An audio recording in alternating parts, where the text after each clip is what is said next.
Hello and welcome along, back out with RB again, out riding this Lexmoto ZSB Euro 5 125. Final test ride for this week, and we're cramming in the test rides on a Monday. So we're going to get this one out. Now this is the cheapest bike that Lexmoto do in a manual, 2039.99, and of course you're on the road fees. Great little bike. 5-speed box, very upright, and I have likened this to the old BSA Bantam or the CB. Very similar riding style.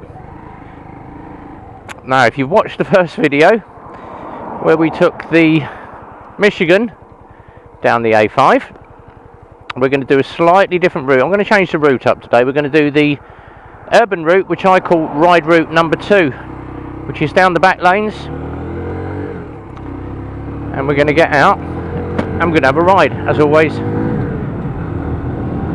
Sun visor down, and a lot of people have said to me, what is the best helmet? So while we're riding this and putting some mileage on it, I am going to talk all about helmets. What are the best ones to buy? What are the worst ones to buy?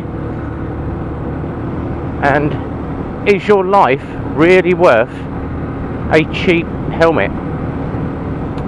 So we're going to start by cracking up the mileage, and I am just going to do the usual RB thing of waffling on like everybody says I do. So we're going to be doing a right at this roundabout. We're going to go back down the little back road which is known as Simpson. Thank you very much.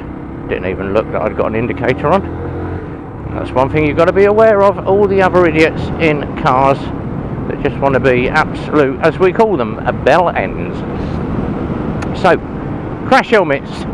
What am I running? I currently run a pair of LS2s. Now, if you've seen my previous videos from last year, I did actually go down on one of these. I got taken out from behind wearing my original LS2 Valiant, which was the Mark 1. The chrome one, which literally looked like a disco ball on your head, and it had an iridium screen, so I looked like something from Daft Punk. And I'm going to keep my visor up for the moment because it is so hot. Currently around about 32-33 degrees today. It is the hottest day of the year so far. And I've got 2 jackets on, and I am cooking at the moment, and there is just literally no air movement anywhere at all at the moment. So LS2 Valiant Mark 1, and it was a great helmet. Now obviously when that went down it got bumped, and I spent a bit of money having it x-rayed. People said to me, really? Did you not just bin it? No, because it only went down lightly. It was my back and my backside that took the majority of the hit. So had it x-rayed, cost me 80 quid, and they said there is nothing wrong with the helmet, no imperfections, you can use it again. Now obviously I now use that for my passengers, and I went out and purchased the brand new Valiant. I've now got the Valiant 2, so this is the titanium, this is a hand brushed helmet, and I'm not going to pull any punches. I spent £400 on it, a lot of money for a crash helmet. And then obviously I got a bit of a discount from LS2 because I am part of their affiliate sponsorship, and they chucked me in a Cardo Pack Talk as well, and fitted it for, well, I fitted it, but they gave me the instructions on how to fit it. We can fit it for you, but it costs you 50 quid, or we'll send you the instructions on how to fit. I did it myself. Very easy, following their instructions how to fit that Cardo into the crash helmet. Oh dear, excuse me. But I love LS2 helmets. Internal sun visor. The visors are literally interchangeable in a matter of seconds. Put the clip down, both sides, pop the visor out, slide the new visor in, it just literally clips in on a hook and a pin. It is that quick. So I can change the visor in about 10-15 seconds. Currently running the clear visor. Normally, if I'm out on the big bike, I will run the iridium, but I'll take my clear with me just in case, because obviously iridium visors are absolutely useless, or any type of tint, for night time use. It's highly illegal to have a tinted visor or a smoked visor for night time use, and you will get pulled for it. PC Plod still gets a little bit umpy if you are using an iridium or a smoked visor. If he does pull you up during the day, well, you shouldn't really have it because you can't see. Excuse me. And the hay fever is playing up today as well. So that is exactly what I've done. Yeah, 30 mile an hour, I'm doing 33, just over. I'm within my margin. So LS2 helmet, absolutely love it. Is it worth every penny I spent on it? Damn right. I wouldn't use any other helmet. Obviously you've got your Shoeis, your Arrais, your big expensive Bell helmets as well, all the really expensive helmets.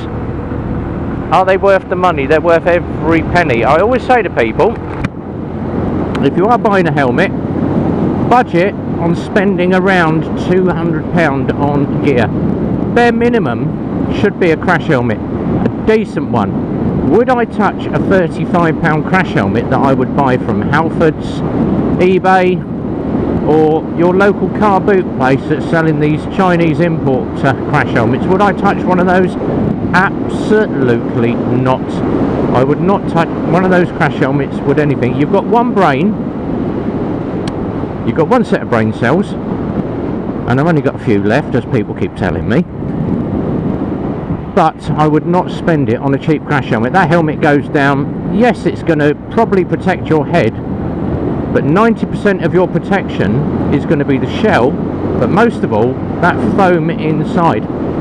Now, I was chatting with a biker at the weekend. He said, yes, he said, my friend bought himself a lovely little crash helmet. It didn't fit him. But instead of going and buying another crash helmet, because it was an old one and you can't buy them anymore, he pulled all the foam out. He then put his own foams in and had a crunch. Now, he had a crunch at 60 mile an hour, but because of the foams that he'd obviously put in it, his head went down hard. He suffered a major brain trauma, bleed on the brain. He has now regressed to a 7-year-old child, and this guy's in his 60s and is wheelchair bound, can't do anything for himself because he is literally a vegetable. All because the fact that he went and modified a helmet or bought a cheap helmet. And the same would be if you've got one of these cheap rubbishy helmets that you get from the local bicycle shop or eBay. Wouldn't touch them with barge pole. So if you are going to spend money, first thing you should be looking at is a decent crash helmet. Right, that's a little bit of urban done. Down the dual carriageway, here we go. So don't touch a cheap crash helmet. Your next thing you're going to be spending on motorcycle gear is these things that are on my hand. Gloves. A decent pair of gloves. Now, yet again, I have two pairs of gloves. I've got my big, thick, heavy winter gloves, and if you've seen me in my videos, I hate the things. They are bulky, hard to operate the controls, but in the winter they do offer your hands a lot of protection. And obviously titanium mesh on the inside, hard wearing leather to the hand parts, because that's the first bit that hits the road when you go down. So that is what I suggest you get yourself a nice decent pair, even gauntlets. Now obviously touring bikers use gauntlets, a lot of people just use gloves, because obviously gauntlets give you some wrist protection. With a pair of normal motorcycle gloves, not much wrist protection.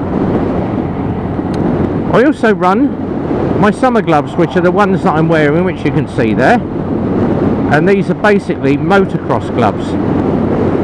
So these things are around about 50 quid. They're as thin as hell, but on the back, looking down, you've got rubber to the back of every single bit of the finger at the back has got rubber on it. You've got carbon fibre cover to the back of your knuckles, and the actual pad is double stitched leather. So there they are, nice bit of double stitched leather on those, and I can do that because I've got no cars behind me, so get my speed back up. Best thing about these is that they have titanium mesh. I always get a pair of mesh gloves. Titanium mesh is probably one of the strongest things you can get, and that's got like a metal mesh all the way through. That's going to give my hands about 3 to 4 seconds of abrasion resistance. It's not going to take away the abrasion as much as a pair of decent, thick, heavy motorcycle gloves, but if I'm poddling around at 30 miles an hour, good enough. It's better than no protection at all. First thing to hit the road is your hand. You've got one lot of skin. I've seen people that have had skin grafts or lost fingertips because their fingers have slid down the road and just worn it away. Easiest way to do it, go and get yourself a belt sander and go and jam your finger on a belt sander. See what happens. Go and put your hand on a belt sander with a pair of gloves, you've got a little bit of resistance. That's the easiest way to do it. I wouldn't have suggested go and tried it, health and safety reasons, but it's similar. That's basing it on a similar thing. Jackets, decent armoured jacket, or a decent, even a thin motorcycle jacket with some motocross armour. If you can't afford to buy a decent jacket, even a normal daytime jacket, and get yourself some elbow pads to go over the top, same as what you wear if you go skateboarding. But a lot of people now are buying this motocross armour that you can just put over your clothes, and that is going to still offer you some body protection. Decent jacket though will have spine, shoulder, elbows and back protection all the way down it. And finally, the thing that you're going to be needing is a pair of decent jeans. Now, I ride all the time, and I know because my legs are sweating like the proverbial. I've got a pair of Kevies on. Kevy jeans, Kevlar jeans. They're about 80 to 90 quid for a decent pair. You can get them for about 40 quid if you buy them off these cheap marketplace sites. So obviously that is your cheaper versions, but I tend to go for Viper. That was obviously the company that gives us our supplies. I've never had an issue with any of the Kevies that I bought, and I tend to buy quite a lot of Kevies during the year. So obviously working in the workshop, I live in my Kevies. Battery acid and grease and oil tends to rot them, especially battery acid. If you're changing batteries all day, you get battery acid on your jeans, it's going to rot it. So my black Kevies currently have a load of holes in them, but they still offer me protection. Decent pair of jeans. Normal daytime jeans are not going to give you the abrasion resistance. As soon as they hit the road, they are going to rip, they're going to tear. You're going to probably get about half a second of abrasion resistance, which is nothing. And finally, boots. Get yourself a decent pair of ride boots, even if it's a cheap pair of Doc Martens. You don't need motorcycle boots all the time, unless you're riding 1000 cc's or more, but a decent pair of Doc Martens. And I ride my GTR round in just a pair of well, they're rider boots, but they look like a pair of Doc Martens, but they have got side ankle protection, metal plates to the side, steel toe caps, and they have front protection where the laces, once again, are meshed laces. They've got titanium mesh in the laces, so even if you do pull on the lace hard, it's not going to break. And the best bit about those is that you can take the lace out and you can use it to tie something down on your bike should something come loose. You can ride home with your boot loose, but those laces will do the job and lash stuff down for you. So those laces are as strong as hell. But a decent pair of motorcycle boots, that is the bare minimum. And I'd say for all of that lot, you probably look at budgeting around about £200–300. A load of people go, oh, I want the latest bike, it's £3–4,000, and then go and spend 50 quid on the cheapest bike gear that you can get. Now, one of the things that really does wind me up, and we saw it a lot this weekend with bike riders, going out in a pair of trainers, shorts and a t-shirt, good luck. That is all I say. You're putting your life in your own hands. You're probably not going to come off if you're an experienced rider, but there is always that 1% chance that you will. T-shirt and shorts, a pair of trainers, you have no skin protection. I would rather sweat my proverbials off like I'm doing today with 2 bike jackets on, Kevy jeans and my gloves and my visor down and my full face down all the time. I've got a chance to cool off when I get back to the garage, and you've always got a chance to pull over, have a breather, take your jacket off, have a breather at the side of the road. But I would certainly not go out on a bike in shirt sleeves. And yes, I do it. Occasionally I will do it going down the road from the garage. Can't be bothered. I'm only doing a 20 mile an hour run down the bottom of the road and turning around and coming back, but I have been out in shirt sleeves, and each time I am watching junctions and cars like a hawk. You never know when something's going to pull out and you have to hit the brakes, you're going to down that bike. So please wear the gear all the time. Right, that's enough on motorcycle protection and gear. I think I've gone through it. Younger Older on his YouTube channel has covered it. Simon GTR's covered it. Andy GSA Tractor's covered it. Loads of the YouTube bikers in my description down below have all done about motorcycle equipment. We've all covered what you should be riding, and I'm not going to harp on about it anymore, but I know the weather's going to be hot for the next couple of weeks. We're into a heat wave. God's sake, wrap yourself up and put some decent protection on. There's always going to be that one time that you don't, where you're going to come the proverbial cropper, and it may not be you. It's going to be the other 92 bellends that are riding round in their Audis, BMWs or Mercedes. And I've encountered loads of them. Even Andy did the other day, mobile phone driver, all over the road. And that is one that I'm also going to cover today. Mobile phones.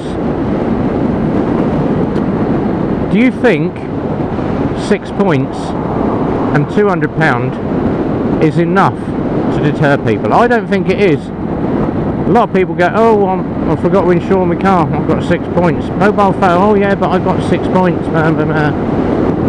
I think it should be, you get caught with the phone,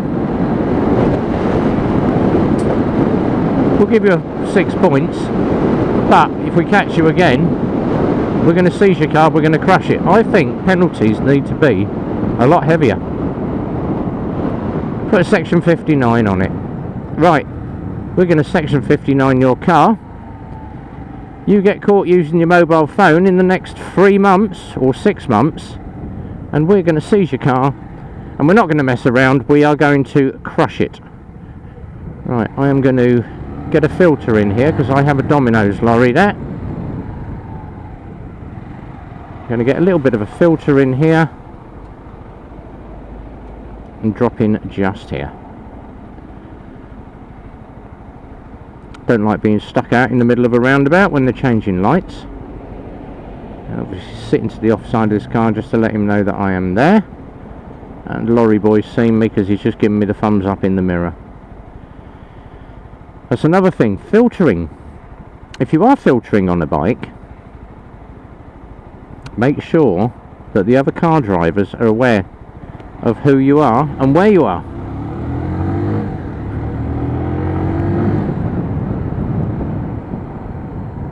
Back to position 1. Nice slow steady roll, little low speed handling. Hey, there we go, we're away. Yeah, if you are going to filter, obviously lights on all the time, a little bit high vis. Make sure the car driver sees you. Give him a flash of the headlights if you have to, as you come down the filter, just to let him know you're there. I have seen so many people filter between cars, and they're doing it at 50-60 mile an hour, and they're hammering through. What you want to be doing is watching the lanes beside you, watching for gaps, because you know darn well if there's a car on the outside lane, you're filtering down the centre between 2 carriageways. Is someone going to grab that gap just to get an extra car length? That is one of the things you need to be watching all the time. Lorry boy's just coming round me, and what I will do as he comes past, give him a flash in. There we go, let him know that he's got past me. So 9 miles on the bike. So this little high speed 45 mile an hour run, back down to 40, nice and steady. Back to the garage, 10 miles on the bike, ride test completed and done. And keeping an eye on that lorry behind me, he's rocking into where I want to go. So checking him in my mirror, quick shoulder check to the left.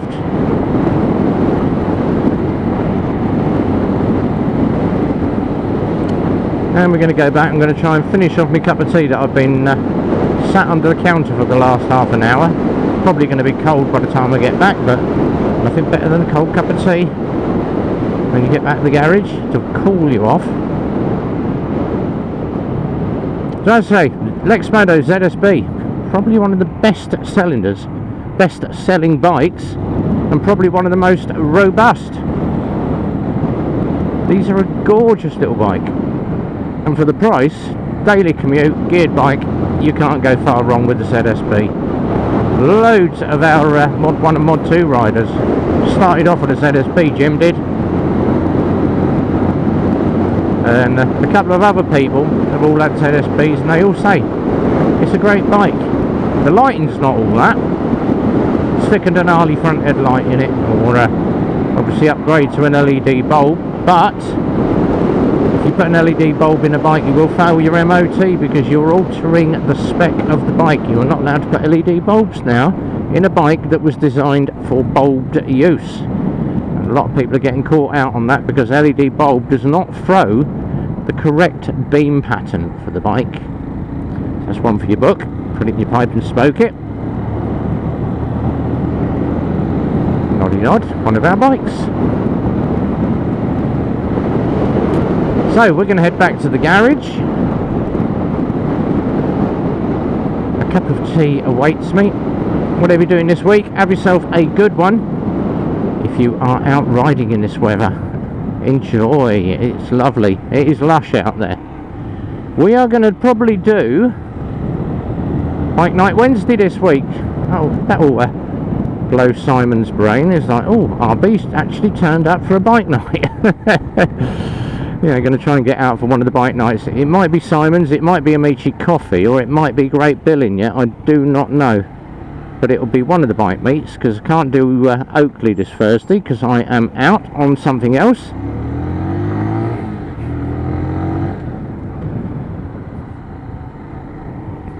So as always, like, subscribe, comments down below. All the usual waffle. Let me know what gear you've got. What do you reckon is the best crash helmet or best bike gear? Hit the like, subscribe, notifications bell, good ding, and all that stuff. Don't forget the Instagram, TikTok, Twitter, Facebook, all the social media channels on all of those. And we are not far off of 900,000 views at the moment and 3,000 subscribers. So if you haven't subscribed to my channel, get me there, because we're going to do a 900,000 giveaway. And we're also going to do a 3,000 subscriber giveaway, and it's going to be a big one. It's going to be a big one, as RB would say. So we're going to sort out some bike gear, probably an RB jacket, a load of muck-off products. Let's see if I can get some freebies off a few people that I know. That'd be nice. But until next time, guys, we're out riding. As always, be well, ride safe. And for the man himself at RB, on a hot, sweaty day, it's a big goodbye from me.